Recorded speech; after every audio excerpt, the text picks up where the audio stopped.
네, 시청자 여러분 안녕하십니까. 신통방송 윤태훈입니다. 자, 전광훈 목사와 선긋기에 나선 국민의힘이 전 목사의 추천을 받고 입당한 당원들에게 사실상 탈당 권유를 했다는 소식이 전해졌습니다. 그리고 전 목사와의 친분을 강조하다가 각종 설화를 일으켰던 김재원 최고위원에게도 자진 사퇴해 줄 것을 요청하는 분위기가 점점 커지고 있다는 그런 소식도 전해지고 있습니다. 자, 국민의힘 상황은 잠시 뒤에 전해드리겠고요. 먼저 이재명 대표와 그 측근들 이야기부터 시작하겠습니다. 오늘 함께해 주실 네 분의 출연자들 소개해드리겠습니다. 반갑습니다. 자, 어제 서울중앙지법에서 이재명 대표의 최측근 정진상 전 실장의 뇌물 혐의 재판이 있었습니다. 유동규 씨는 또 한 번 구체적인 증언을 내놓으면서 정 전 실장의 뇌물 혐의에 힘을 실었는데요. 과거 정 전 실장의 집에서 뇌물을 건넸다고 증언했던 목소리부터 확인하겠습니다. 집으로 오랬으니까 집으로 간 거죠. 아무래도 엘리베이터는 그 상식적으로 CCTV가 있다 생각하니까 그 사람들이 배려해가지고 무거운 몸을 끌고 5층까지 바로 올라갔던 건데 어쨌든 좀 뭐 보여주고 싶었어요 그때. 형제들이 우리니까.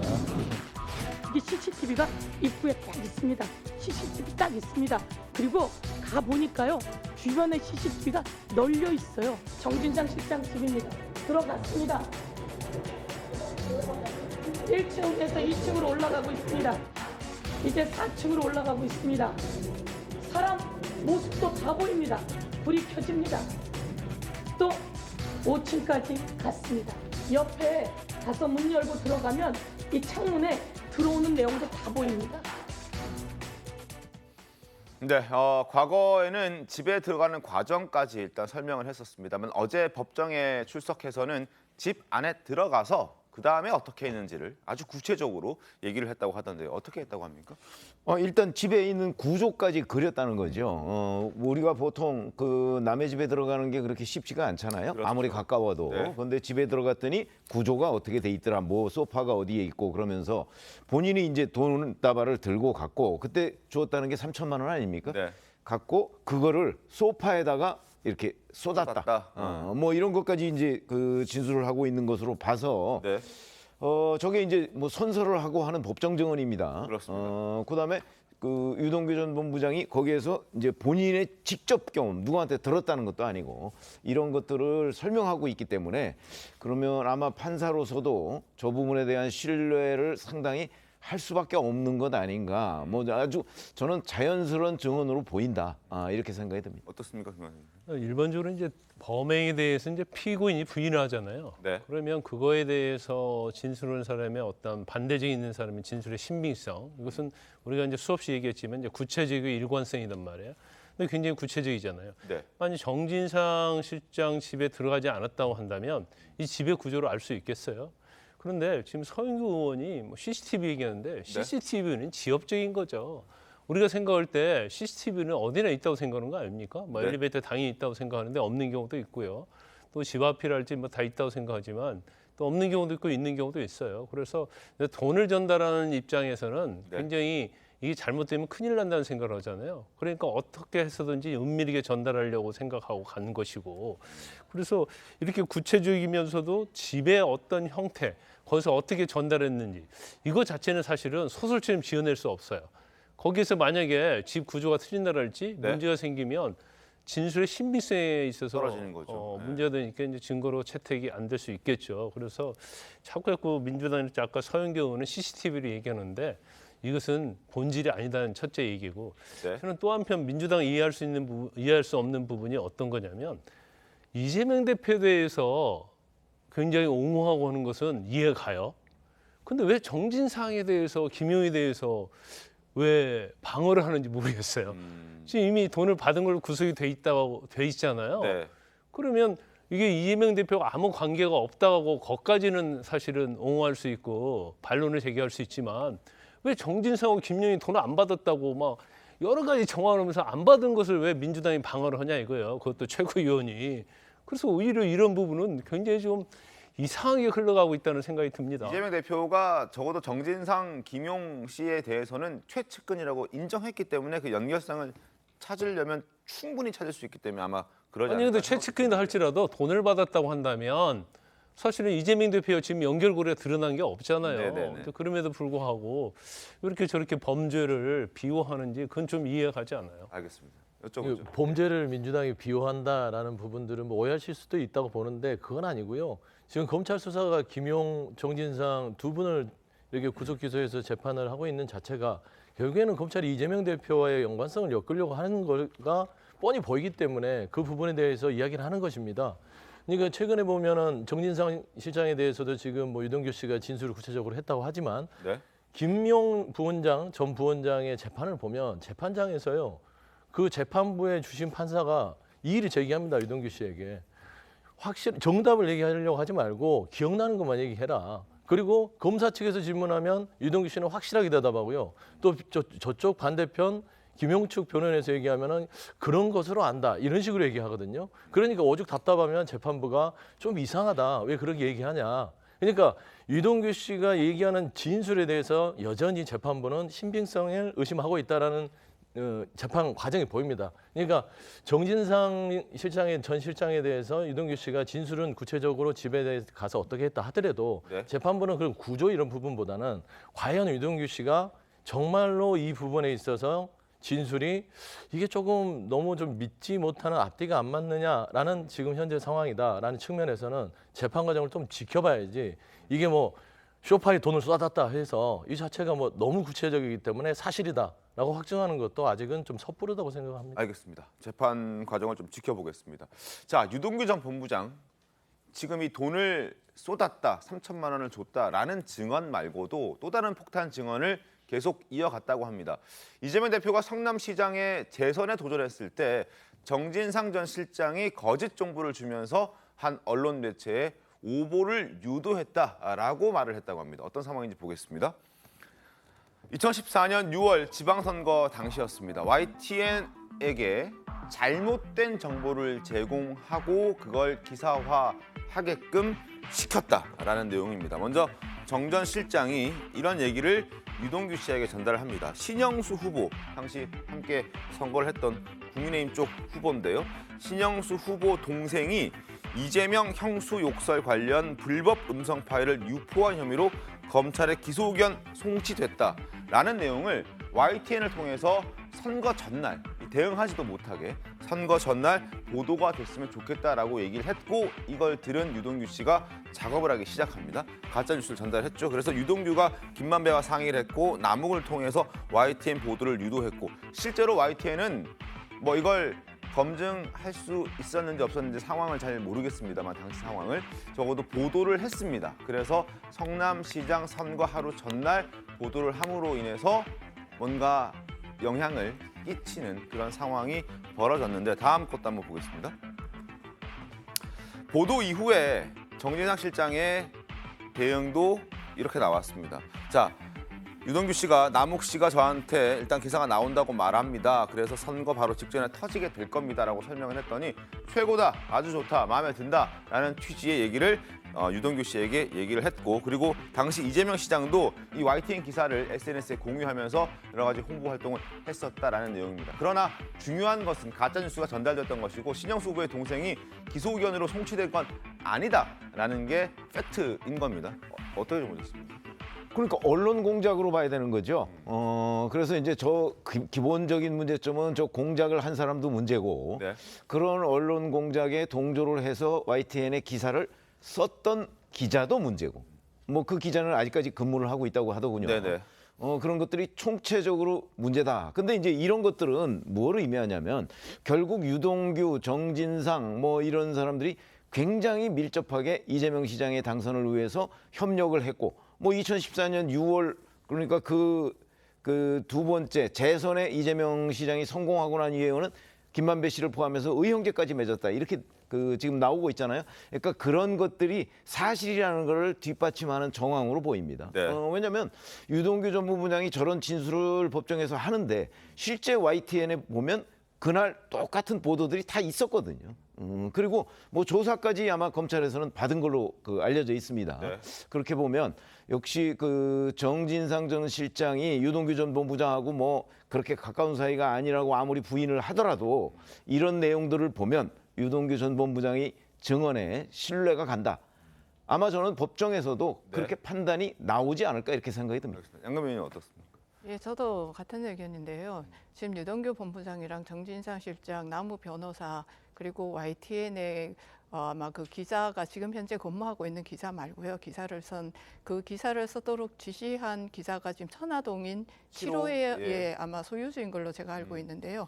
같이 이렇게 합작해서 언론을 호도하고 가짜 뉴스를 퍼뜨려서 재선에 당선되도록 하는 그런 일까지 벌일 정도로 굉장히 유착된 관계를 가지고 있었다. 그렇기 때문에 이 사람들이 앞으로도 경기지사 그리고 대통령 선거 과정에서도 네. 이들의 각각의 역할들을 다 맡아가지고 각각의 역할에 따라서 자기들이 주어진 역할들을 충실히 해왔다가 이런 사태가 벌어진 거기 때문에 유동규 본부장이 하는 말들은 굉장히 신빙성이 있다고 볼 수 있습니다. 알겠습니다.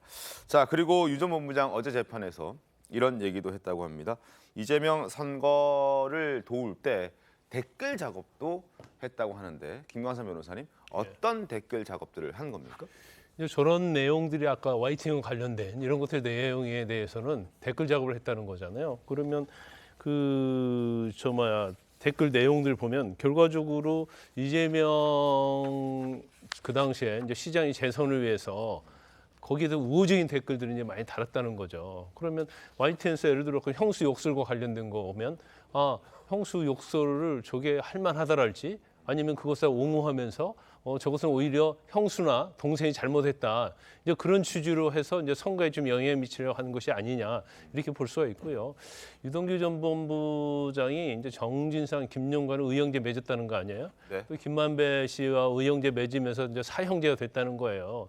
그러면 같이 많이 움직였다는 거고 또 김만배 씨가 법조 출입을 했기 때문에 이제 법조에 굉장히 많은 그런 인맥을 구성하고 있었다는 거고 지금 YTN 기사와 관련해서도 당시에 이제 배모 씨를 통해서 YTN 기사를 썼고 그 당시에 A 씨라는 기자가 썼는데 마치 검찰의 기소 의견을 송치한 것처럼 썼다는 거예요. 그래서 거기 항의하니까 그걸 입건으로 바꿨다는 거고 또 언론 보도에 하면 그 기자가 그 배모 씨를 또 100만 원 받았다는 얘기가 나와요. 네.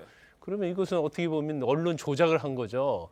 그래서 이게 사실이라고 한다면 사실은 그 당시에 이재명 대표의 재선을 위해서 그다음에 그 이후에도 어떤 선거와 관련된 개입을 한 거 보면 유동규 전 본부장이 정진상은 김용보다는 못하지만 측근 중에 측근이라고 할 수밖에 없다. 그래서 유동규 전 본부장이 어떤 이재명 대표에 대한 어떤 진술 이런 것들에 대해서 재판부가 아마 판단할 때 충분히 이런 걸 다 고려할 것이다 이렇게 봅니다. 이제 상식적으로 보면 저도 이제 정당 생활을 하면서 공보무를 한 10여 년 넘게 했습니다. 네. 이제 선거도 많이 치러봤고요. 선거할 때는 늘 공보무 했는데 꼭 전날 이런 작업들을 합니다. 좋지는 않죠. 저런 부분들이 가짜 뉴스를 해서 퍼뜨려서 선거 영향을 미치게 하기 위한 것들은 불법에 가깝다고 네네. 봅니다. 근데 이제 이런 부분들이 비일비재해요. 근데 이제 이 부분은 제가 봐서는 유동규 씨가 내가 이만큼 가깝다. 그리고 내 진술이 신빙성 있다. 이거를 이야기하기 위해서 예시를 든 것 같아요. 사건과는 조금 더 무관하게요. 근데 지금 정진상 전 실장이 유동규 전 본부장을 모른다고 한 적은 없습니다. 같이 말하자면 오랫동안 친분을 가져왔다고 얘기를 하죠. 그걸 부인하는 게 아니라 돈을 받은 적이 없다고 이야기하는 거예요. 그러니까 유동규 씨는 따지고 보면 정진상, 김용, 유동규 세 분이 본인 입으로도 이렇게 형제처럼 지냈다. 성남시장부터 경기도지사까지 이재명 대표를 옆에서 모시면서 했던 거예요. 근데 자세히 보시면 지금 언론 작업을 하는 게 김만배 씨가 오랫동안 기자 생활을 했잖아요. 인맥들이 많고. 결국에는 정진상 전 실장은 김만배 씨는 아무걸 잘 모르는 거예요. 그러니까 잘하는 유동규한테 얘기를 한 거죠. 이랬으면 좋겠다. 그래서 그 작업을 유동규가 했다는 겁니다. 제 생각에는 그거거든요. 그러면 결국에는 이 부분들은 전체적으로 돈을 주고받는 그 사건과는 좀 별개의 문제다라고 좀 보는 게 맞을 것 같고요. 그다음에 거짓 보도, 가짜 뉴스 생산 이런 부분들은 조금 사건과는 별건이라서 저는 이 부분은 그냥 따로 생각했으면 좋겠다 생각합니다. 어쨌든 유동규 씨 입장에서는 가까웠다 그리고 아주 친했다. 의형제에 가까울 정도로 의형제로 묶일 정도로 가까이 지냈다는 걸 강조하기 위해서 아마 이 얘기를 법정에서도 했던 것 같습니다. 물론 잘못된 행동이기도 하고요. 어찌됐든 댓글 작업까지 이들이 함께 했던 건 바로 이재명 대표를 대통령으로 만들자는 공통된 목표가 있었기 때문이었습니다. 이와 관련해서 목소리 한번 들어보겠습니다.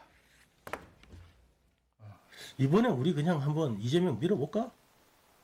그렇게 되는 거구나. 그랬더니 자기도 그랬으면 좋겠대. 정진상 나 김용 딱 만나서 우리 의형 잡시다. 그리고 한 분의 주군을 모십시다. 술 먹으면서 좋다. 우리 의계투합 한번 하자. 도원결의 할 때 정진상이 딱 그러더라고. 우리 나라를 먹자. 성남시장은 출발이다. 궁극적으로는 이재명을 대통령 만들자. 그런 꿈을 갖고 시작한 거예요. 자, 그리고 그동안 쌍방울 그룹이 벌였던 대북 사업과 관련해서 경기도와의 연관성은 잘 모르겠다고 답을 해왔던 계속 일관되게 모르쇠로 답했던 안부수 아태업 회장이 입장이 180도 달라졌습니다. 폭로를 하기 시작했습니다. 이재명 대표 측에 유리한 증언을 그동안 해왔었는데 이제는 마음이 달라진 것 같습니다. 과거 목소리부터 한번 들어보겠습니다. 리종혁 부위원장님을 비롯한 북측 대표단 여러분에게 각별한 감사의 말씀을 드립니다. 이재명 경기도지사님과 관계자 여러분들에게 감사를 드립니다. 최초로 대한민국 지방정부의 초청에 응해주신 북측 대표단 여러분, 역사적인 발걸음을 온 마음으로 환영합니다. 평화와 번영을 우리 경기도가 든든히 뒷받침하겠다고 약속드립니다. 자, 저랬던 사람이 입장이 확 달라졌습니다. 왜 달라졌는지 잠깐 보겠습니다. 자, 아태업 회장은 이렇게 얘기했습니다. 이화영이가 구속되기 일주일 전에 찾아와서 허위 진술을 해달라고 요구를 했다. 그래서 거짓된 허위 진술을 했다라고 얘기를 하고, 그러나 혼자 숨긴다고 될 일은 아니다라고 생각해서 마음을 바꿔 먹기 시작했다. 그리고 진술은 이렇게 달라졌습니다. 화면 바꿔주시죠. 자, 쌍방울의 대북 사업 추진과 경기도와의 연관성을 잘 알지 못한다라고 했던 안부수 아태업 회장이 마음을 고쳐먹은 다음에는 이재명 지사와 김성태 회장의 통화 장면도 목격했다라고 얘기를 하고 있고요. 북한의 이재명 방북 희망 친서를 본인이 2차례나 전달했다라고 얘기를 합니다. 3차례까지 전달했다 하려고 했으나 더 이상 할 필요는 없는 상황이 돼버려서 2번만 했다 이렇게 설명을 하더라고요. 어떻게 좀 보셨습니까? 안부수 회장은요, 잘 아시다시피 사실은 그 쌍방울 그룹의 대북 사업 그 현장에 늘 함께 하던 사람입니다. 네, 그렇습니다. 우리가 왜 그 사진 나온 거 있죠? 이화영 전 부지사하고 북한의 송명철, 네. 그다음에 김성태 전 회장. 그 사진에도 그 한쪽 구석에 보면 안부수 회장이 있어요. 그러니까 안부수 회장이 그 현장에서 목격한 이런 얘기들을 한다는 그 진술이 굉장히 중요한데, 중요하기 때문에 바로 이화영 전 부지사가 그 자기 구속되기 전에 안부수 회장한테 가서 허위 진술을 얘기하는 그 요구한 이유가 그만큼 안부수 회장이라는 사람의 진술이 중요하기 때문이거든요. 근데 그동안에는 이화영 전 부지사의 요청을 받아들여서 허위 진술을 해왔다가 네. 이제 김성태 전 회장이 검찰에서 상세히 진술을 했잖아요. 그다음에 심지어는 본인이 한국에 있던 이재명 당시 경기도지사하고 전화 통화한 사실까지도 다 진술을 하니까 자기 혼자 부인한다고 지금 되는 일이 아니거든. 아마 이런 생각을 한 것으로 보이고요. 네. 그래서 이제 그날 현장에서 어떤 일이 있었는지 중국 선양에서 네. 그다음에 본인이 어떤 역할을 했고 본인이 보고 느낀 그 경기도와 쌍방울과의 관계 뭐 이런 것들을 지금 쭉 설명을 하고 있는 단계이기 때문에 네. 저는 뭐 그 이화영 전 부지사의 이 범죄 혐의 재판에도 굉장히 중요한 변수가 될 거로 봅니다. 알겠습니다. 자, 이재명 대표는 앞서 김성태 회장과의 통화 의혹이 제기됐을 때 적극 반발했던 적이 있습니다. 목소리 한번 들어볼까요? 그날 저녁 만찬 자리에서 이화영 부지사가 전화를 바꿔줘서 통화를 했다는 거 아니겠습니까? 그 만찬이 6시부터 한 8시쯤이었다고 하는데 상식적으로 그게 가능한 얘기입니까? 제가 그날 재판받는 걸 뻔히 알면서 그런 전화를 해가지고 바꿔주고 그러겠습니까? 명색이 부지사가. 저렇게 얘기했습니다만 통화를 하는 걸 봤다는 목격자들은 계속 늘어나고 있고 안부수 아태업 회장도 봤다라고 인정을 하고 있는 상황이기 때문에 저 얘기도 이제 신뢰가 깨질 수도 있는 그런 상황이 됐습니다. 어떻습니까? 네. 예. 저 안부수 회장 같은 경우도 처음에는 이재명 대표를 보호하기 위해서 사실 이화영 부지사와 같은 맥락에서 말을 계속하다가 이제는 혼자서 이거를 숨긴다고 해서 숨길 수 없다라고 하는 사실을 인지하고부터 이 내용에 대해서 사실관계를 확인하기 시작했는데요. 사실 김성태 회장에 의해서 밝혀지고 있는 모든 사실들이 지금 너무나 검찰에서 자세하게 진술되고 있기 때문에 누구 한 사람에 의해서 이것이 덮여질 수 있는 범죄 사실이 아니라는 겁니다. 그리고 그렇다 보니까 관계했던 많은 사람들의 정원과 그리고 많은 증거들이 넘쳐나고 있는 이 상황 속에서 안보실장도 이제는 계속해서 부인할 수 없는 입장이었다는 걸로 해서 입장이 선회되지 않았을까 그렇게 생각하고 있습니다. 알겠습니다. 자, 앞서 오프닝 때 말씀드렸던 국민의힘 얘기를 좀 해볼 텐데요. 오늘 핫한 인물 첫 번째 인물로 전광훈 목사를 저희가 꼽아봤습니다. 첫 번째 인물 바로 전광훈 목사인데요. 전광훈 목사 지난 17일 국민의힘의 당원 모집에 가속도를 붙여서 당원 300만 명 이상 모으겠다 이렇게 얘기했었습니다. 그 목소리부터 확인하겠습니다. 당신들의 벌장머리를 내가 반드시 고쳐줘야 되기 때문에 최소한 300만 이상 우리 강화문 자유우파 기독교 세력, 불교 세력 합하여 국민의힘 정당을 도와주면 반드시 저들이 윤석열 대통령을 앞세워서 자유통일까지 해줄 줄 믿고 제가 당원 모집에 최소한도로 가속도를 붙여서 그 진행을 합니다. 자, 저렇게 황당한 주장을 하고 있는 전광훈 목사 때문에 국민의힘이 요즘 골머리를 앓고 있는데 결국 국민의힘이 칼을 빼들었습니다. 김광산 변호사님, 당원들 가운데서 전광훈 목사를 추천인으로 작성한 당원 981명에게 탈당 권유를 했다라고 하더군요. 아마 이제 그 입당할 때 네. 거기 이제 추천인을 기재하는 곳이 있거든요. 네. 거기에 이제 전광훈이라고 써 있는 경우에를 그러한 입당원서를 찾아낸 걸로 보여요. 그래 한 980명이라고 하는데 아마 근데 이것은 뭐 전광훈 목사를 쓰는 경우도 있고 또 다른 사람을 쓸 수 있을 거 아니에요. 네. 전광훈 목사가 예를 들어서 입당원서를 낼 때는 내 이름을 써라고 이렇게 지시를 했고 그에 따랐다고 한다면 사실은 색출하기 어렵지 않겠죠. 그렇지만 아마 그것까지는 하지 않은 것 같아요. 그러면 사실 뭐 다른 목사 이름으로 추천인에 기재할 수도 있고 네. 아니면 뭐 주위 사람들 이름 기재할 수 있지 않겠습니까? 네. 그렇기 때문에 980명이라는 것은 전광훈 목사 이름을 기재한 그런 입당원서에 근거한 것 아주 같아요. 일부 중에 일부. 그렇죠. 일부 중에 일부라고 볼 수 있기 때문에 아마 이걸 찾아내기 굉장히 쉽지 않을 거예요. 그런데 또 찾아낸다 하더라도 이게 이중당적인지 아닌지를 또 구분하기가 어렵고 그다음에 이런 분들에 대해서 경고는 할 수 있겠지만 네. 어떻게 탈당을 강요할 방법은 없어요. 그럼 또 탈당을 강요하되면 그것도 또 처벌받을 수 있는 거거든요. 그리고 지금 이중당조에 대해서는 지금 정당법에 의해서 1년 이하 징역 100만 원 이하의 벌금 이렇게 처벌할 수 있도록 돼 있거든요. 그런데 사실은 그건 찾아내기 힘들 것이다. 그렇지만 저는 이제 개인적으로 볼 때는 그래요. 전광훈 목사의 어떤 지시, 권유에 의해서 입당을 했다 하더라도 네. 과연 그 사람들이 일종의 전광훈 목사를 따르기도 하지만 국민의힘을 지지하는 그런 의사를 갖고 있는 사람도 아니겠어요. 그래서 입당한 사람에 대해서 전광훈 씨가 이걸 좌지우지를 뭐 100% 할 수 있는 것은 아니다 이렇게 봅니다. 알겠습니다. 국민의힘 입장 한번 들어볼까요? 한번 들어보시죠. 전광훈 목사 추천 당원으로 파악되는 당원들이 현재 총 981명입니다. 위법 사항이 없도록 주의하라는 내용의 안내 문자를 전국 시도당을 통해서 발송할 예정입니다. 공천에도 영향을 미치겠다는 의지를 보일 수 있기 때문에 우리 당의 입장에서는 전광훈 목사로 인한 당의 영향력을 받지 않기 위한 필요한 조치를 취했다 이렇게 말씀을 드리겠습니다. 자, 추가적으로 이제 또 다른 전광훈 목사와 관련된 사람들을 가려내야 하는 숙제를 안게 된 국민의힘인데 사실 그게 쉽지는 않아 보이는 게 사실입니다. 그러나 이런 메시지를 내는 데는 어떻게든 전광훈 목사와의 연관성, 우리 국민의힘은 그런 게 없다라는 걸 보여주기 위한 조치가 아닐까라는 생각도 드는데 그 목적이 맞죠? 네, 맞습니다. 지금 전광훈 목사와의 저희 당과의 관계에 있어가지고 괜히 이렇게 유착돼 있는 것처럼 비춰지는 특히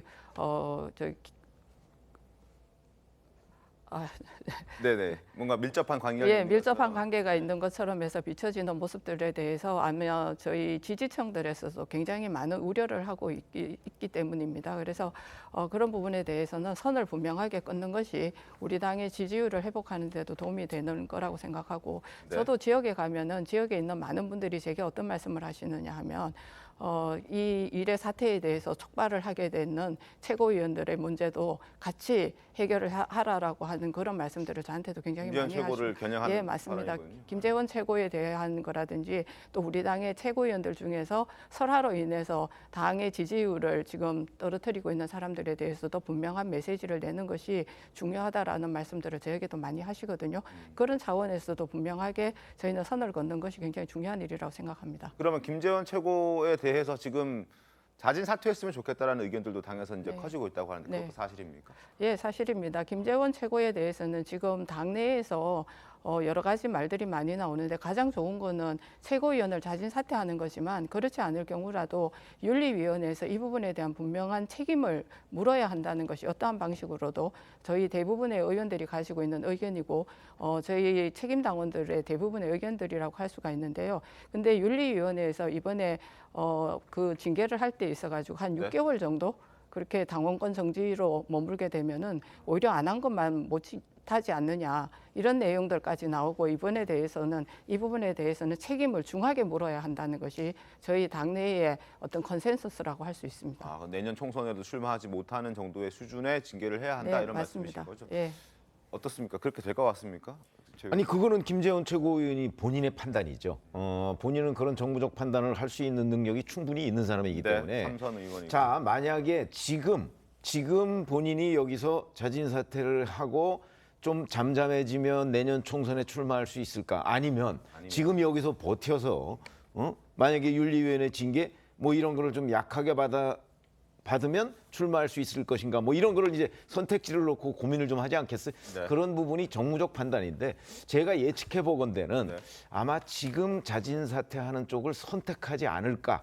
전 그렇게 생각합니다. 아, 사퇴하는 쪽을. 그게 본인의 정치적 미래를 조금 더 밝게 하는 거라고 판단을 할 가능성이 높다. 저는 그렇게 보고 있습니다. 이보 전진을 위한 일부 후퇴를 선택하지 않을까 뭐 이런 전망을 지금 해주셨는데 한번 지켜보도록 하겠습니다. 일단 4월 한 달 동안은 본인이 셀프 징계를 지금 내려놓고 뭐 방송 활동이라든지 어떤 대외 활동을 하지 않겠다라고 말을 하고 있기 때문에 그 이후에 어떤 입장이 나오지 않을까 하는 생각도 해보고 윤리위도 이제 구성이 되면은 아마 징계를 하는 안을 상정해서 논의를 하게 될 텐데 그 부분도 한번 지켜보도록 하겠습니다. 그리고 전광훈 목사와 이렇게 선을 긋고자 하는 이유는 여러 가지들이 있겠지만 논란이 되는 발언들을 꽤 많이 전광훈 목사가 해왔었기 때문입니다. 그 목소리 한번 들어보겠습니다. 병실 5,000석의 복지병원을 내가 지으려고 그래. 기독교인들이 마지막 한나라 갈 때는 이쁜 간호사들 말이야. 치마도 짧게 입혀가지고 가슴도 그래가지고 여러분 임종할 때 옆에서 전국에서 만나보자. 여러분 돈 좋아해? Do you like money? 안 좋아해? Do you not like money? 나는 돈 좋아해. I like money. 굉장히 좋아해. 내가 15 성교 years 카드를 ago, 만들었어. that I- the 이걸 name 내가 한 개 더 해달라고 in a mission 부탁을 card. 하면 If I request 해줄 용기가 있는 사람은 that you make one more 쌍손 call, 들고 아멘 해봐. then say amen. 들고 Put 있어봐, your 들고 hands 있어. up.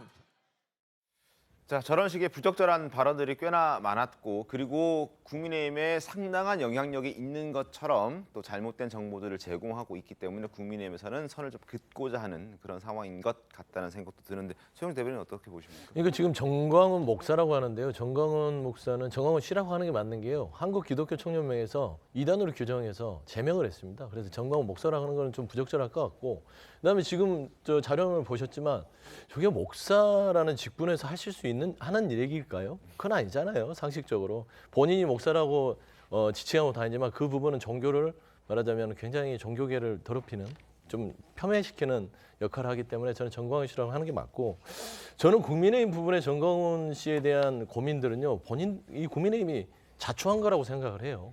예전에는 정광훈 씨를 이용할 때는 디딤돌이 됐지만 지금은 현재는 걸림돌이 된 거예요. 결국엔 2019년도 보면 문재인 대통령, 전 대통령 구탄대회 할 때 김기현 지금 대표가 뭐라고 했는지 아시잖아요. 다 이사야 같은 선지자 같은 사람이다. 정광훈 씨를 그렇게 표현하면서 지켜졌습니다. 그리고 김재원 최고도 수석 최고위원 되자마자 바로 처음 만난 게 정광훈 씨잖아요. 가서 무슨 얘기를 했습니까? 5.18 망언을 하잖아요.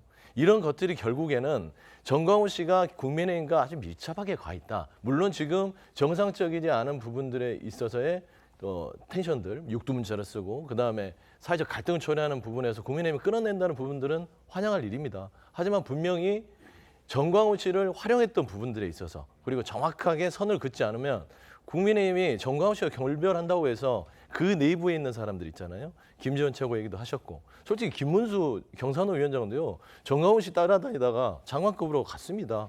이런 특혜들이 많이 있었기 때문에 정광훈 씨는 지금 기세등등하는 거예요. 그런 부분에서 근본적인 어떤 큰 변화가 필요하지 않을까라는 경산호 위원장이 이제 장관급인 건 맞는데 그걸 전광훈 목사 따라다니다가 갔다는 제 생각에는 그렇죠. 개인적 의견으로 개인적 의견인데 이제 우연의 일치일지 모르지만 김기현 대표도 19년대 이사야 같은 선지자라고 칭송을 했고 그다음에 김재원 최고도 지금 수석하면서 처음 만난 게 정광훈 목사고요. 김문수 그 경산호 위원장도 정광훈 씨하고 같이 활동했던 건 누구나 다 아는 거 아니겠습니까? 그리고 나서 지금 요직에 있기 때문에 그런 오해를 줄 수 있다라는 개인적인 의견입니다.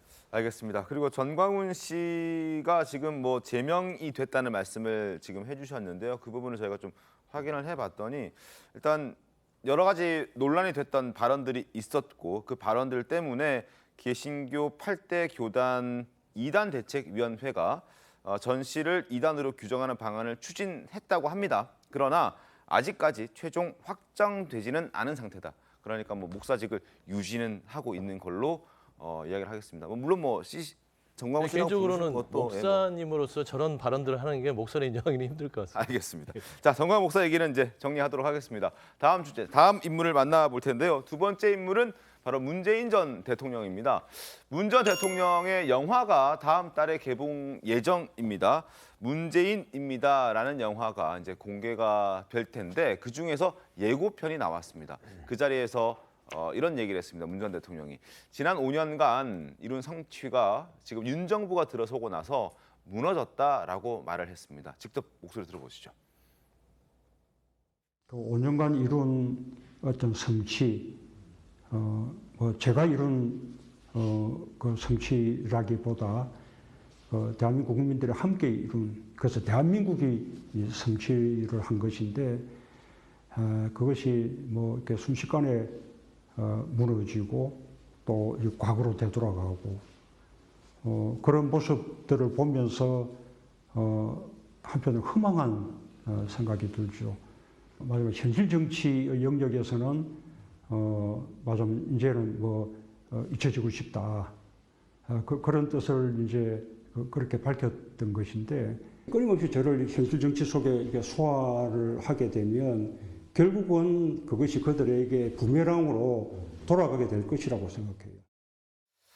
자, 뭐 5년 동안에 이룬 성취가 있을 수도 있다고 많다고 생각하는 분들도 계실 수 있고 뭐 크게 없다라고 생각하는 사람들도 있을 수 있습니다만 그건 뭐 생각에 따라 좀 엇갈릴 수 있는데 적어도 현실 정치에 끌어들인다라는 저 부분은 본인이 좀 더 적극적으로 나오는 건 아닌가 하는 생각도 들거든요. 어떻습니까? 원래 정권이 교체되다 보면 사실은 그 전 정부에서 잘한 점, 잘못한 점 뭐 이런 거에 대한 평가가 있는 거죠. 네. 그런 점에서 본다면 뭐 특정 이슈를 놓고 봤을 때 문재인 전 대통령이 공이 있을 것이고 과가 있을 겁니다. 물론입니다. 이 평가는 지금 말씀하신 대로 국민들에 따라서 개인적으로 다 다를 수가 있어요. 그러나 그 종합 평가가 뭐죠? 정권이 교체가 되느냐 승계가 되느냐 저는 그렇게 판단을 합니다. 네. 정권이 교체가 됐잖아요. 네. 그러면은 과가 우리 국민들 중에서는 문재인 전 대통령 5년 동안 과가 더 많았다. 그러니까 정권을 바꿔야 되겠다고 판단을 했기 때문에 교체가 된 겁니다. 그러니까 문 전 대통령이 아무리 네. 뭐 본인이 이룬 성취가 다 무너졌다. 윤석열 정부 들어서 윤석열 정부 지금 출범한 지 1년도 안 됐습니다. 그렇게 주장을 한들 이미 1년 전에 국민들의 평가는 끝났다. 저는 이렇게 생각합니다. 권고로 끝났다. 네, 말씀해 주십시오. 문재인 대통령이 퇴임하는 날 잊혀지고 싶다고 말씀하셨는데요. 문재인 대통령 대통령의 지금 행보를 보게 되면은 지지자들과 굉장히 적극적으로 소통을 하고 있고요. 꼭 정치인을 만나야만 정치 행위를 하는 건 아니거든요. 굉장히 많은 메시지들을 본인의 지지자들에게 내고 있어요. 다시 말하면은 달력을 만든다든지, 네네. 그다음에 두 번째로 지금 현재 다큐멘터리를 찍는다든지 이런 일로 해가지고 적극적으로 소통을 하고 있거든요. 그러면서 현 정부에 대해서 비판하는 메시지가 저는 이 다큐멘터리에 들어있지 않을까, 정책에 대한 내용도 들어있지 않을까 하는 부분에 대한 의심을 지울 수가 없습니다. 그렇다는 말은 문재인 대통령 자체가 이미 정치적 행위를 적극적으로 누구보다도 이제까지 있었던 역대 대통령들보다도 더 적극적으로 하고 있다고 의심할 수밖에 없는 눈으로 볼 수 있다는 겁니다. 알겠습니다. 송 대변인 하실 예, 말씀. 한 말씀 드려야 되는 게 문재인 전 대통령 퇴임하면서요. 역대 레임도 없는 대통령으로 퇴임하셨어요. 그러니까 국민들의 시각은 다 다르고 최병욱 의원님께서 말씀한 듯이 평가는 받았습니다. 정권을 재창출하지 못했으니까 못한 게 더 많았다고 국민이 평가한 거는 인정해야겠죠. 네. 하지만 모든 정권마다요. 잘한 게 있고 못한 게 있고 부족한 게 있습니다. 그거는 그 해당 정권에서는 잘한 거를 부각시키려고 할 것이고 그 반대 입장은 부족한 것을 공격해서 뭔가 채우려고 할 것이고 그러지 않겠습니까? 지지자도 다 다를 것이고요. 근데 저는 문재인 전 대통령이 했던 말 중에 잊혀지고 싶은데 현실에 끌어들인다. 그리고 5년이 허망하다는 부분들은 저도 공감하는 부분이 많다고 봐요. 국민들이요. 왜 그러냐면 최근에 단적으로 외교만 보십시오. 중국과 단절돼서 중국 무역 수지 적자 있죠. 지금 미국에 앞두고 있는데 지금 전기차 보조금 한국 배제됐습니다. 미 도청 사건이 있는데 아무 말 못하고 있잖아요. 일본에 가서 다 퍼졌는데 독도 망한 논란만 지금 일으키고 있습니다. 결국엔 이 가운데에서 외교만 보더라도 문재인 정부가 했던 것 중에 못한 것도 있습니다. 인사 문제도 있고 부동산 문제도 있고요. 그다음에 여러 가지 내로남불 시비도 있습니다. 그렇지만 결국에는 외교나 안보 부분에 있어서는 그래도 지금보다는 어느 정도 스스로 대한민국이 나가려고 했던 부분들이 있는데 그게 다 거꾸로 돌아가니까 이 부분을 가장 허망하게 생각한 게 아닌가 저는 그렇게 좀 판단하고 있습니다. 알겠습니다. 5년간 이룬 성취가 이제 순식간에 무너졌다고 하는데 이제 성취가 뭔지는 모르겠어요. 그러니까 현 정부에 대한 비판을 얼마든지 할 수 있다고 봐요. 더군다나 이제 본인이 퇴임 이후에 본인과 일했던 사람에 대한 수사를 할지 이런 것들이 있고 또 어떤 문제가 나오면 문재인 정부 탓을 많이 하잖아요. 이제 그런 거에 대한 불만을 충분히 제기할 수 있는데 5년간 이룬 성취가 뭔지 이제 구체적으로 좀 한번 이 얘기를 했으면 하는 생각이 들어요. 사실 탈원전에서 최고의 원전의 어떤 기술과 그걸 가지고 있는 것이 다 퇴보시켰잖아요. 네. 가장 중요한 건 부동산 아니겠습니까? 부동산 정책을 공급이 아니라 수요로 맡겠다고 그래가지고 엄청난 세금을 매겼어요. 그리고 결국 세금 제도 자체가 징벌적인 것까지 갔어요. 그래서 지금 전세대나 일어나고 있는데 그런 것들이 사실은 거기서 연유했다고 보거든요. 더군다나 이제 국가 부채가 문재인 대통령 시절에 한 400조 늘었다는 거 아닙니까? 그래서 이것이 순식간에 무너졌다. 이런 이야기는 사실은 맞지 않은 것 같아요. 알겠습니다. 자, 다음 주제 가겠습니다. 이재명 대표의 조기 귀국 요청을 사실상 거절한 송영길 전 대표 돈봉투 의혹 사건 얘기로 넘어갈 텐데요. 송 전 대표가 오는 22일 이번 주 토요일이죠. 프랑스 파리에서 기자회견하겠다고 얘기를 했습니다. 사실상 조기 귀국은 하지 않겠다라는 얘기를 분명히 한 것으로 보여집니다. 자, 송 전 대표는 돈봉투 의혹에 대해서 이정은 전 부총장의 개인적 일탈이다 이렇게 얘기를 하고 있는 그런 상황인데 그러나 이를 좀 반박할 수 있는 추가적인 녹취가 또 공개가 됐다고 합니다. 한번 들어보시죠. 영길이 형이 어디서 이제 구했는지 그런 건 모르겠지만 내용은 모르고 많이 처리를 많이 했더라고. 그래서 많이 처리한 거하고 여기 우리 조직본부하고는 상관이 없는 거 아닐까? 상관이 있는 거야? 상관이 있지. 어차피 같이 일하는 사람들 다 자기가 다니면서 조금 준 거니까. 어차피 그 돈이 그 돈인데 내가 조금 성만이 형이 준비해 준 걸 가지고 인사를 했습니다. 내가 그때 잘했네, 잘했어 막 그러더라고. 자, 어차피 그 돈이 그 돈이니까 이 얘기를 봤을 때는 결국 강래구 씨가 마련한 돈 그리고 그 9,400만 원 내에서 아마 송 전 대표도 뭔가 행동을 한 것 아닌가 하고 저희가 생각할 수 있을 것 같은데요. 아니 근데 전체적인 맥락을 보면 그 돈과는 별도의 돈으로 보여요. 왜냐하면 강래구 씨가 이렇게 얘기하잖아요. 어디서 마련한 돈인지는 모르겠지만. 그러니까 자기가 마련해준 돈은 아니라는 거죠. 그리고 이게 저는 이렇게 봐요. 송영길 의원이 이제 본인이 후보로서 어디서 돈을 마련했는지 모르는 그 돈을 이제 처리했다고 지금 얘기를 하고요. 네. 그런데 우리가 지금까지 얘기하던 돈 봉투는 그게 아니고 강래구 씨 또는 그 전 인천시 정무부 시장했던 조 씨, 네. 뭐 이런 사람들이 마련한 돈을 이제 송영길 의원의 보좌관을 통해서 이정근 전 부총장을 통해서 윤관석 의원한테 전달이 돼서 윤관석 의원이 현역 의원들한테 이렇게 전달한 걸로 이 루트였거든요. 근데 네. 이거 말고 송영길 후보 본인이 한 게 있다는 거죠. 그게 꽤 많이 했더라고 이렇게 되어 있잖아요. 네. 그러면 이제 송영길 당시 후보가 강래구 씨하고 그 얘기를 해가면서 이런저런 뭐 돈 봉투를 어떻게 했다는 얘기를 했기 때문에 강래구 씨가 꽤 많이 처리를 했더라고 이렇게 이정근 전 부총장과의 통화에서 얘기를 하고 있는 거거든요. 네. 그러면 돈이 전달되는 경로가 네. 하나 더 나온 셈이고 추가됐다.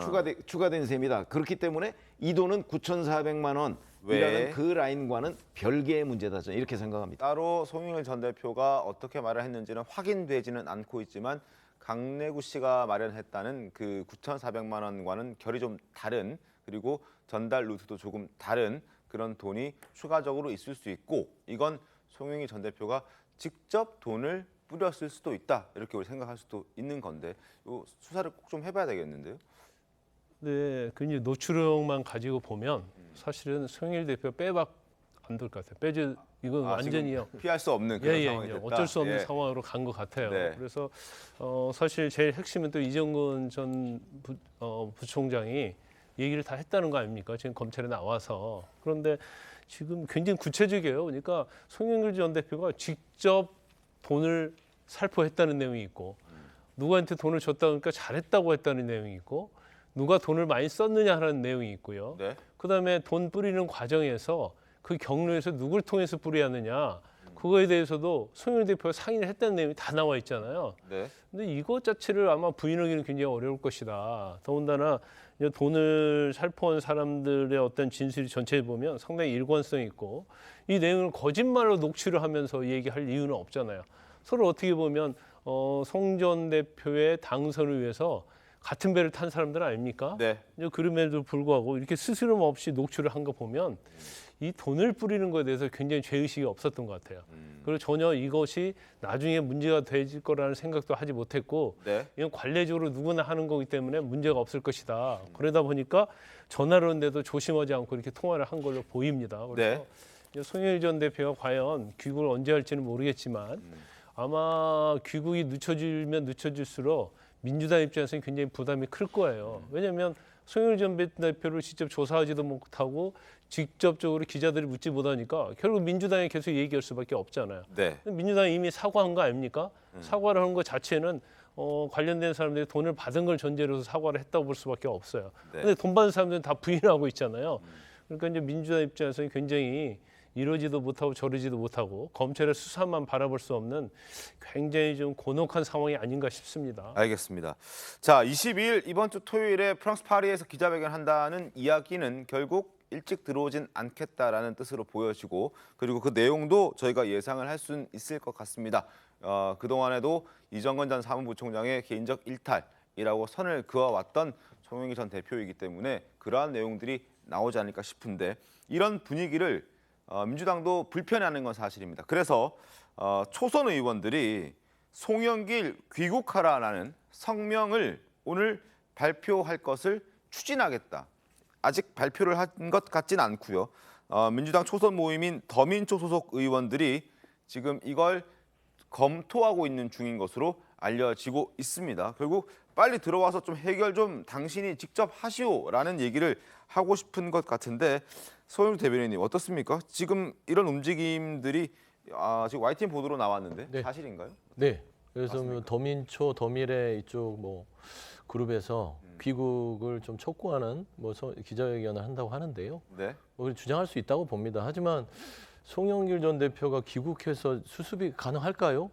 왜 그러냐면 지금 현재 검찰의 수사 단계에 있고 녹취록이 나와 있지만 송 대표가 얘기했듯이 본인이 잘 알지 못한다라고 얘기하는 부분인데 그리고 그 뭐 돈을 줬다, 돈을 받았다는 의원들 자체가 지금 특정이 안 돼 있잖아요. 그러면 송 대표가 와서 돈 받은 사람 누구야 다 나올까요? 안 나오겠죠. 그런 거예요. 그러니까 정치적인 부분들에 있어서 그냥 주장을 하는 겁니다. 물론 이 부분이 국민 눈높이에 맞지 않습니다. 네. 이게 2008년도 박희태 전 당시에 이제 국민의힘 전신이지만 당시에도 돈봉투 사건 때문에 한번 일이 있었어요. 그리고 나서 거의 한 10수년 만에 또 이런 일이 민주당에 생긴 겁니다. 부끄러운 일입니다. 하지만 이 제도적 개선을 왜 하지 않았을까? 여야가 머리를 맞대고. 왜 그러냐면 당내 선거의 경선이 유일하게 사각지대입니다. 공직선거법과 정당법상 선거 사무원을 등록할 수 없는 선거예요. 그러다 보니까 이 당내 경선은요. 자기 돈을 들여서 그 정말 당선시키자는 사람을 위해서 돈을 써가면서 하는 겁니다. 그러니까 돈을 줄 수도 없습니다. 법적으로.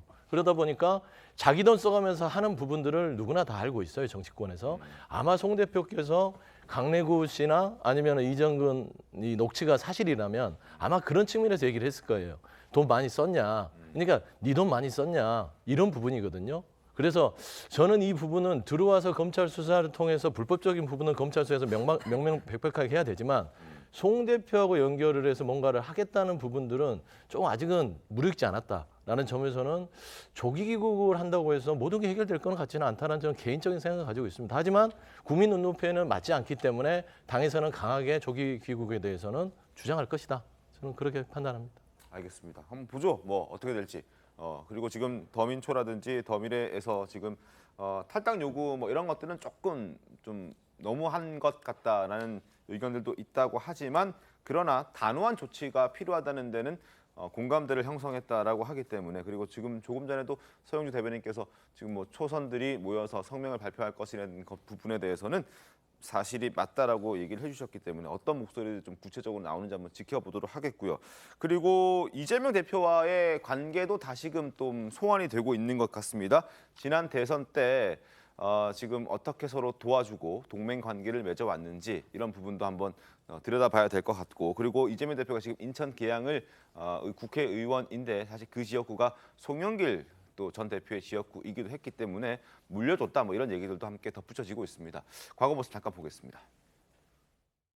경기도를 최고의 지방자치도로 만들었던 이재명 후보, 대한민국을 맡기면 대한민국을 변화시킬 것이라 확신합니다. 이재명 후보와 함께 저희 민주당에게 다시 한번 대한민국을 일할 수 있는 기회를 주신다면 우리 대한민국을 새롭게 대전환 발전시켜 나가겠습니다.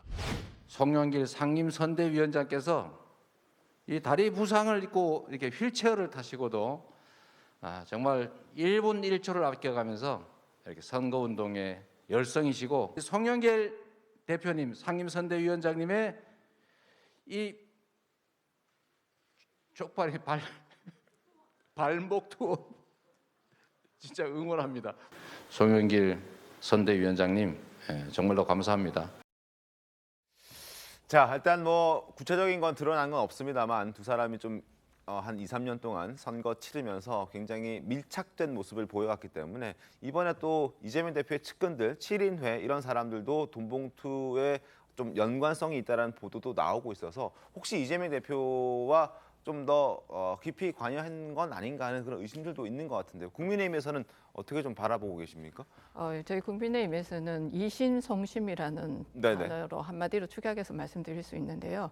지난번 민주당 대선 후보 경선 과정에서 이낙연 후보하고 이재명 후보가 마지막에 남고 나머지 후보들이 사퇴하는 일이 있었잖아요. 네. 그때 사표가 됐던 표를 어떻게 계산하느냐에 따라서 결선을 가지 않고 1차에서 후보가 결정되느냐 아니면 결선까지 가느냐 이런 상황들이 연출됐었고 그 지점에 대장동과 관련되어진 내용들이 언론에 나오기 시작했습니다. 맞습니다. 그래서 만약에 다시 결선을 갖게 됐다면 이재명 후보가 과연 됐을까 하는 그런 의문을 저희가 갖고 있거든요. 맞습니다. 예, 그 부분 후보가 좀 맞습니다. 유리했던 그때 송영길 당 대표가 이재명 후보에게 유리한 대로 결정이 되는데 아마 도움을 주지 않았을까 저희는 합리적 의심을 하고 있고요. 그러고 난 이후에 송영길 후보가 서울시장 후보로 나서게 되면서 본인의 지역구도 물려주고 그리고 또 당대표가 될 수 있도록 그 지금의 사법 리스크를 방탄할 수 있도록 가장 적극적으로 도와준 인물이라고 저희는 판단하고 있기 때문에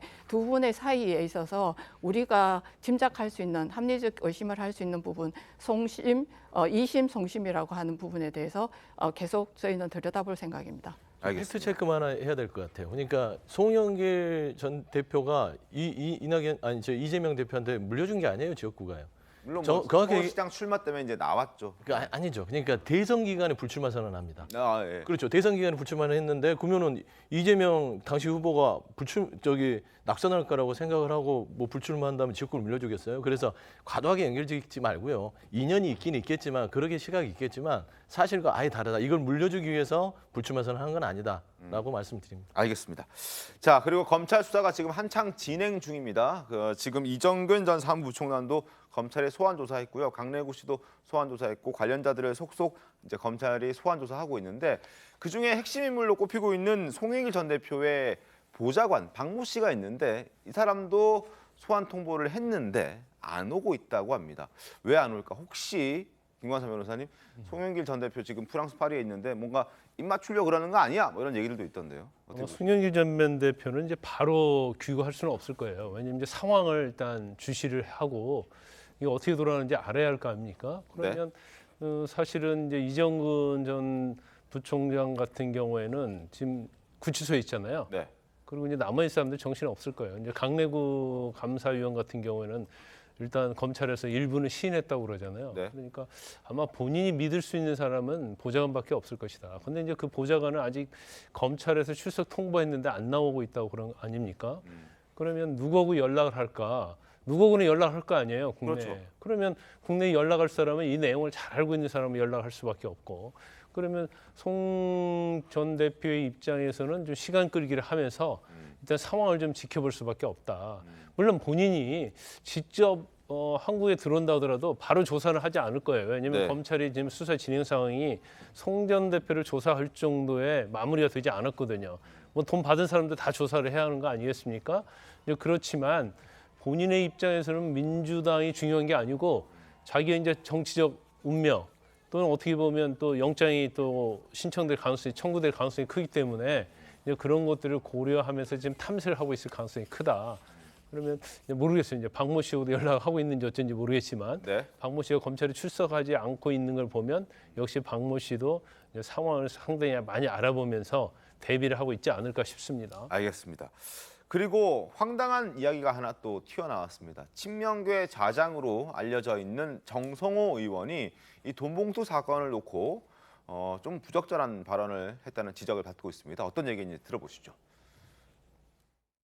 송 대표 본인은 저는 뭐 알지 못했을 거라고 저는 생각합니다. 전당대회 실체하다 보면요, 뭐 예. 대표가 그러는 거 무슨 관여하고 보고받고 할 시간이 제 경험상은 거의 없습니다. 그리고 금액이 예. 뭐 국민들 전체적으로는 뭐 큰 금액이라고 생각하지만은 예. 대개 실무자들의 뭐 차비, 뭐 진짜 소위 말하는 기름값, 뭐 식대 이런 정도 수준이거든요, 사실은요. 송 전 대표도 도의적인 책임일지라도 지고 탈당해서 뭔가 조사받는 게 맞다고 보세요? 저는 뭐 지금 단계에서는 뭐 그런 얘기를 하는 게 좀 시기적으로 너무 이른 게 아닌가 생각합니다. 네. 자, 전체적으로 봤을 때 1억 원에 가까운 금액이 나왔기 때문에 꽤 크다라고 생각할 수 있지만 300만 원, 50만 원 이런 것들은 차비, 뭐 밥값, 기름값 이런 거기 때문에 크게 대수롭지 않은 것이다라는 취지로 얘기를 해서 지금 또 화를 키우고 있는 그런 상황인데요. 최병민 어떻게 보셨습니까? 일반적으로 얘기하면 국민들의 눈높이하고 맞지 않은 얘기를 정성호 의원이 한 건데 저게 전체 맥락을 보면요. 정성호 의원도 그 의원들한테 뿌려진 300만 원 돈 봉투에 대해서는 깜짝 놀랐다고 얘기를 해요. 네. 그러면서 이제 50만 원짜리 봉투 있잖아요. 네, 뭐 네. 지역본부장이나 상황실장이나 이런 사람들한테 간 부분을 지금 주로 거론을 한 건데 그게 이제 기름값이나 식대나 뭐 이런 거다 이렇게 얘기를 합니다. 뭐 그 부분은 사실 정치권에 오래 있었던 사람으로서는 저는 이해가 돼요. 네. 이제 왜 그러냐면 기본적으로는 뭐 거기 자원봉사자들이니까 그 사람들이 자기 돈을 써가면서 선거운동을 하는 게 맞긴 하지만 현실적으로는 그렇지는 않아요. 그러니까 그 부분은 이해가 되는데 그러나 이게 전체적으로 모아보니까 9,400만 원이다. 이렇게 되면 그건 국민 눈높이에서 볼 때는 저런 발언이 매우 부적절하게 느껴질 수 있거든요. 그런 점에서 본다면 더군다나 이게 9,400만 원에 아까 제가 말씀드렸듯이 송영길 후보 본인이 돌렸던 돈 봉투 이런 거는 또 다 빠진 얘기잖아요. 네. 그러면 이게 그보다 훨씬 더 많은 액수가 있을 가능성이 있거든요.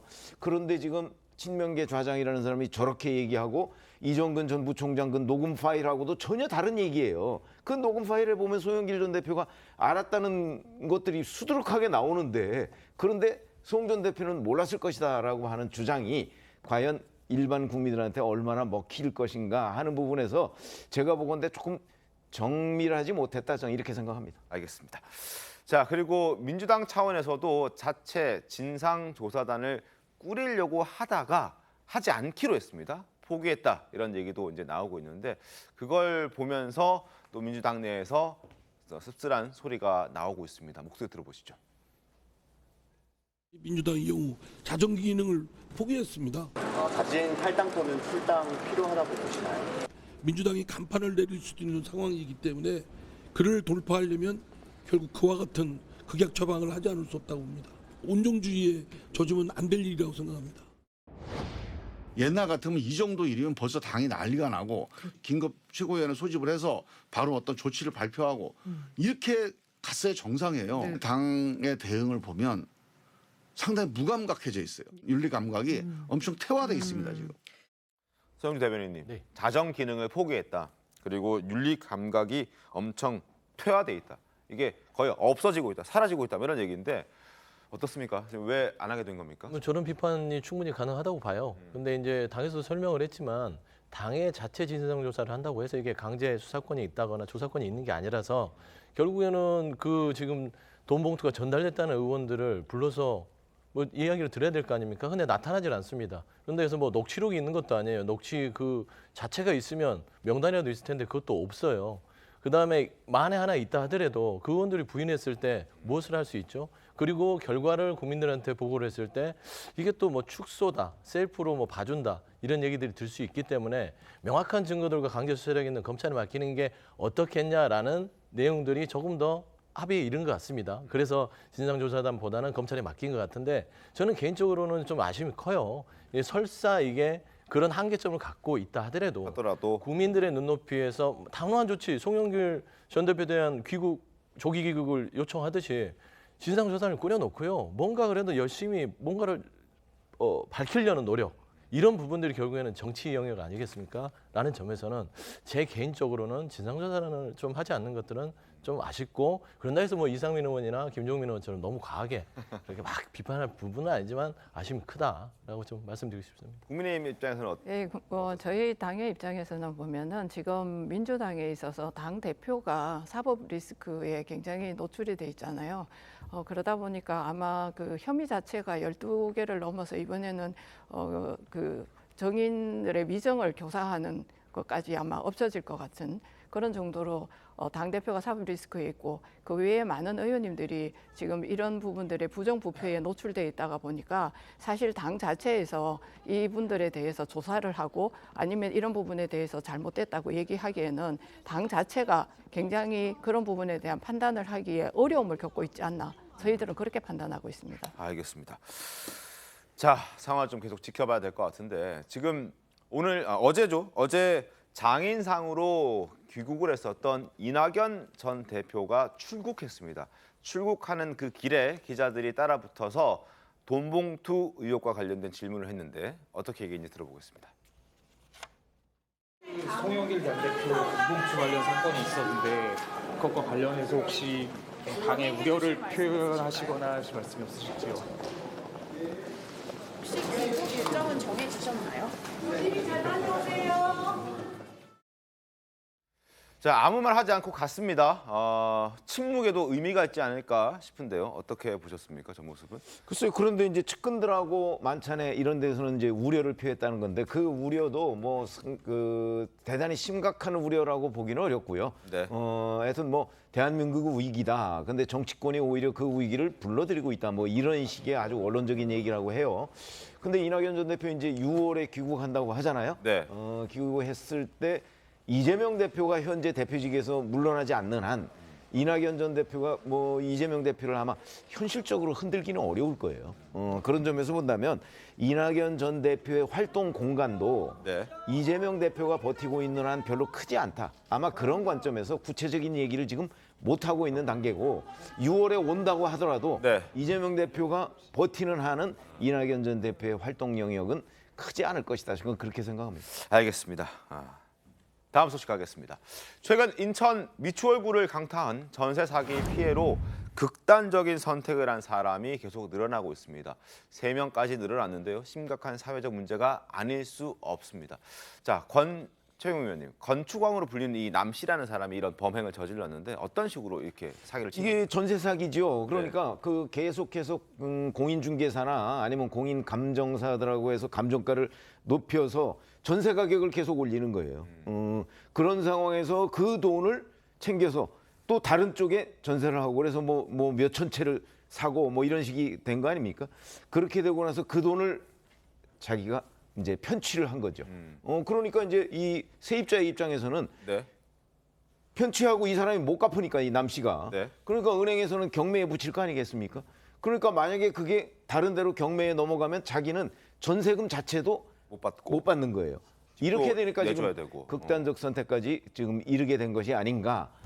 근데 이제 이 남모 씨라는 사람을 그 사람한테서 이 돈을 회수하면 되는데 그 회수가 지금 어려운 상황이라 이제 정부에서는 뭐 경매 중단 뭐 이런 응급 처방을 지금 내놓고 있는 단계로 보입니다. 알겠습니다. 자, 윤석열 대통령도 이 문제를 그대로 지켜보고 있진 않았습니다. 국무회의에서 특별히 관리하라라고 지시를 따로 또 내렸습니다. 자, 윤 대통령의 목소리 한번 들어보시고 피해 대책위원장의 목소리도 함께 들어보겠습니다.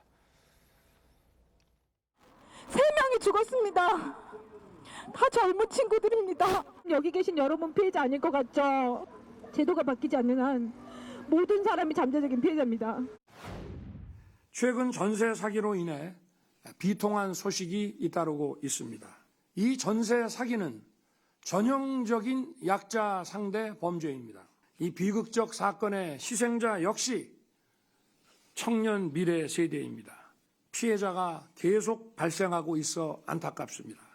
정부 대책이 현장에서 제대로 작동하고 있는지 점검하고 또 점검해 주시기 바랍니다. 그리고 피해 신고가 없더라도 지원의 사각지대가 없는지 선제적으로 조사하고 찾아가는 지원 서비스를 해 주시길 바랍니다. 자, 그리고 극단적인 선택을 한 사람이 3사람이라고 말씀드렸는데 더더욱 안타까운 것은 이들이 김광선 변호사님 모두 젊은 사람들, 2030 세대들이었습니다. 그렇지 젊은 층인데 뭐 무슨 돈이 있겠어요. 처음 시작하는데. 그래서 이런 돈들도 보면 자기가 모아놓은 돈 가지고 전세 보증금을 넣는 게 아니에요. 대출받아서 낸 거거든요. 그리고 사실 이제 부모들도 대부분이 이렇게 경제적 여력이 있는 분이 아니거든요. 그러다 보니까 이렇게 한 건데 또 굉장히 교모해요. 그러니까 전세금을 이렇게 올리는 거예요. 올려서 최우선 변제금을 받을 수 없도록 그 기준을 초과하도록 그런 식으로 하니까 사실 법을 잘 모르잖아요. 그런데 이제 다른 곳에 비해서는 이제 처음 들어갈 때는 좀 싸단 말이에요. 전세금이. 뭐 싼 데를 찾을 수밖에 없을 거 아니에요. 돈이 없으면. 근데 이런 것까지 교묘하게 이용을 해서 결국 20대, 30대 지금 결국은 극단적 선택한 분들이 20대, 30대라는 거 아니에요. 결국 돈이 1, 2만 원도 없어서 엄마한테 2만 원 좀 보태달라고 요청을 하고 이 정도의 정말 어려운 그런 젊은이들인데 이게 어떻게 보면 처음에 전세 사기를 할 때부터 이게 제도의 저는 사각지대로 보거든요. 그래서 이걸 처음부터 어떻게 할 것인지 그거에 대해서 검토가 있어야 하고 지금 경매 공매로 넘어간 것들이 사실 보니까 지금 1787세대 중에서 한 60% 정도 된다고 그래요. 1066세대인데 경매 공매에 넘어가 버리면 돈도 못 받고요. 쫓겨나는 거 아닙니까? 그래서 이제 캠코랄지 한국자산관리공사는 정부 산하니까 이 경매 공매를 연기할 수는 있지만 은행 같은 경우는 사적 금융기관 아닙니까? 그래서 이걸 자기들의 어떤 원리금을 찾겠다는 건데 이걸 또 어떻게 할 수 없어요. 그래서 제가 볼 때 일단 금융기관에서도 회의를 해서 자기들끼리 이제 자정적으로 스스로 어떤 방식을 좀 취하는 게 좋다고 보고요. 그 이후에 어떻게 할 것이냐 그러면 거기에 대해서도 뭐 LH랄지 LH의 어떤 아파트 빌라 매입 이런 여러 가지 제도를 총동원해서 아무튼 피해를 최소로 줄이는 그런 것들이 정부에서 선제적으로 이루어져야 한다 이렇게 봅니다. 알겠습니다. 자, 예방도 중요하고 또 이런 피해가 발생하지 않게끔 예방하는 게 정말 중요하고 또 이런 피해가 발생했을 때는 또 잘 수습하는 것도 중요하겠죠. 정부의 어떤 현명한 대응을 좀 기대해 보겠습니다. 잠시 뒤에 돌아오겠습니다. 오늘 준비한 신통방통 여기까지입니다. 내일 더 신통하게 돌아오겠습니다. 고맙습니다. I heard you got arrested in the street last night.